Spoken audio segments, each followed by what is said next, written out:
सन्नी सागर entertainment channel के लाल button को दबा दीजिए और नए नए गानों का मजा लीजिए।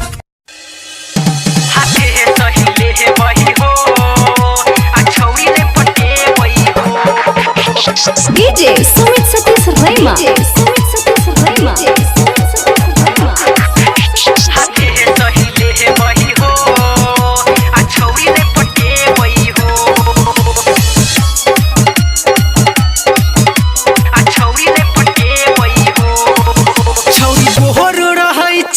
छौरी गोबर रही चाहे कारी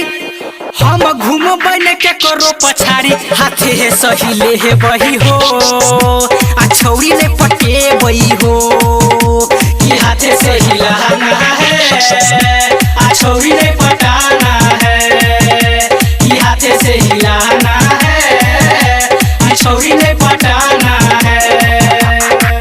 छौरी गोबर रही चाहे कारी हम घूम बने वो कर पछाड़ी हाथे है सही ले है बही हो आ छौरी ने पटे बही हो कि हाथे से हिलाना है आ छौरी ने पटाना है कि हाथे से हिलाना है आ छौरी ने पटाना है। बनना है बार बार हम चारी रे देह में सटे न कोनो नारी रे बनना है बार बार हम चारी रे देह में सटे न कोनो नारी रे।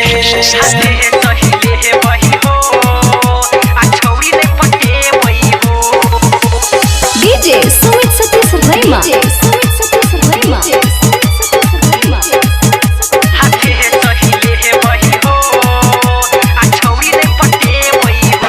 छौरी के जवानी हो जेत जियान हो छोड़ा बिना सुख तई छौरी के समान हो छौरी के जवानी हो जेत जियान हो छोड़ा बिना सुख तई छौरी के समान छौरी कतबो हो करत सिंगार छौरी कतबो हो करत सिंगार हम करबै ने ओकरा सा प्यार हाथे है सही ले है बही हो आ छौरी ने पटे बही हो कि हाथे से हिलाना है आ छौरी ने पटाना है कि हाथे से हिलाना है आ छौरी ने पटाना है। बनना है बार बार हम चारी रे देह में सटे न कोनो नारी रे बनना है बार बार हम चारी रे देह में सटे न कोनो नारी रे।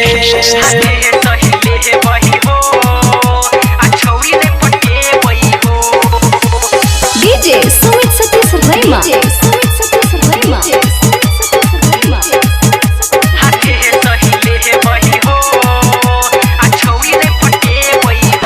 छोड़ा वाला पामर छौरी के देखेबै कोनो छौरिया समा जान लेबै छोड़ा वाला पामर छौरी के देखेबै कोनो छौरिया समा जान लेबै राइटर सोनी छै छौरी के दीवाना